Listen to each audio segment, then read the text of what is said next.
You're born. It's loud, it's chaotic, and you're lying in a nest made of seaweed, old rope, and what smells suspiciously like a pirate's sock. Your mom squawks at you, drops a half-chewed fish into your gaping beak, and then flies off to do whatever pirate parrots do in their free time, probably stealing shiny things or judging sailors. She doesn't really care about you. At least, that's what you think. You flap your wings because, apparently, that's what you're supposed to do. Congratulations, you're a pirate parrot. Your mom is already gone, probably off to harass the ship's cook for more fish.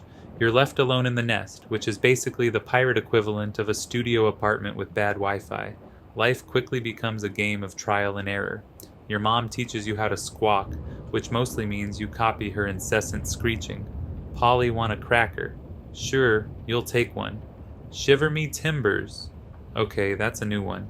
Captain's got a peg leg and a bad attitude. You're not sure if that one's appropriate, but you repeat it anyway. This is parenting pirate parrot style. Pause, hit subscribe, or walk the plank of regret. Life as a pirate parrot is not for the faint of heart, or the faint of feather. Your first challenge, learning to fly. But not just any kind of flying.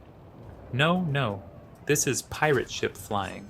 That means dodging swinging rigging, avoiding cannonballs, both real and drunk pirates pretending to fire them, and trying not to get blown overboard by a gust of wind that smells like rum and bad decisions. Your wings are still stubby, and your coordination is about as good as a landlubber trying to walk on a rolling deck, but you flap, you stumble, and eventually you soar straight into the mast. Survival tactic number 1, develop a thick skull. Literally, parrots are known for their strong beaks and resilient noggins, and you're going to need both. The ship is a minefield of hazards. There's the first mate who thinks it's hilarious to toss you into the crow's nest. Spoiler, it's not. The cabin boy who keeps trying to feed you hardtack. Spoiler, it's worse than it looks. And the captain, who insists you sit on his shoulder during every raid because, and I quote, "It's intimidating." Sure, Captain, nothing says fear me like a brightly colored bird screaming Polly want a mutiny. Ah, the raid. The pinnacle of pirate life. The moment when all the training, all the squawking, and all the dodging of cannonballs finally pays off. Except, you're not the one doing the raiding. No. You're just there for moral support, or comedic relief, or maybe because the captain thinks you're a good luck charm. Either way, your job is to look menacing while perched on his shoulder, occasionally screaming something vaguely threatening like, "Walk the plank," or "Hand over the booty," which, let's be honest, sounds more like a bad pickup line than a pirate threat. But here's the thing, pirate parrots aren't just accessories. Oh no. You're a vital part of the crew. You're the lookout, the alarm system, and the only one who can actually pronounce Antigua correctly. You're also the ship's therapist, because apparently, pirates love to spill their guts to a bird. "Oh, Polly, I miss me, Mum," sobs the quartermaster. "Polly, do you think I'm a bad person?" asks the gunner, who has literally just set fire to a merchant ship. You nod sympathetically, because what else are you going to do? You're a parrot, not Dr. Phil. But let's not forget the other less glamorous duties of a pirate parrot. You're also the ship's unofficial pest control. That's right, rats.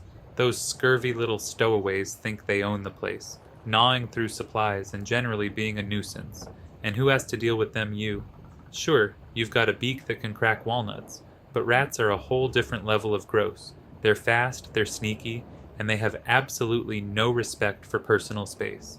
One time, you cornered a particularly bold rat in the hold, only to have it hiss at you like some kind of furry, land-dwelling sea monster. You squawked back, of course, because you're a pirate parrot, not a coward. But deep down, you were questioning all your life choices. Is this what you signed up for? Chasing rodents in the dark, damp belly of a ship, while the crew above decks sings shanties about rum and rebellion? Apparently, yes it is. Life on a pirate ship is a constant battle for dominance. And by dominance, I mean food. Pirates are not known for their culinary skills, so you have to get creative. Hardtack pass, salted beef, hard pass, rum-soaked raisins. Okay, maybe. But the real prize is the captain's stash of crackers, which he guards like it's the crown jewels. You've developed a foolproof strategy. Wait until he's drunk, which is always, swoop in and make off with the goods. It's a risky move, but hey, you're a pirate parrot. Risk is your middle name. Well, actually, your middle name is probably something like Squawkbeard or Feathers McGraw, but you get the point. Of course, life on a pirate ship isn't all crackers and chaos. There are moments of quiet, too, like when the crew gathers on deck at night to stare at the stars, their rough voices softened by the gentle rocking of the ship. You sit on the railing, preening your feathers and listening to their stories of far-off lands and lost loves. It's in these moments that you realize something. You're not just part of the crew, you're part of the family, a weird, dysfunctional, slightly smelly family, but a family nonetheless. And when the first mate absent-mindedly scratches your head or the cook saves you a piece of fruit from his own meager rations, you feel a warmth that has nothing to do with the Caribbean sun. It's the warmth of belonging, of knowing that no matter how ridiculous or dangerous life gets, you're not alone. You've got a crew and a cracker stash to call your own. As you grow older, you start to realize that life as a pirate parrot is both thrilling and deeply absurd.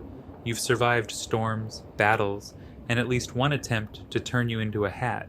You've learned to mimic the crew's curses so well that even the saltiest sailor blushes. You've seen things no bird should ever see, like the time the crew tried to teach a monkey to play the accordion. Spoiler, it did not go well. But through it all, you've carved out a place for yourself in this chaotic, rum-soaked world. And then one day it hits you. You're not just a parrot, you're a pirate parrot. You've lived a life of adventure, danger, and questionable hygiene. You've outlived 3 captains, 4 ships, and approximately 1,000 bottles of rum. You've seen the world, or at least the parts of it that have ports and treasure.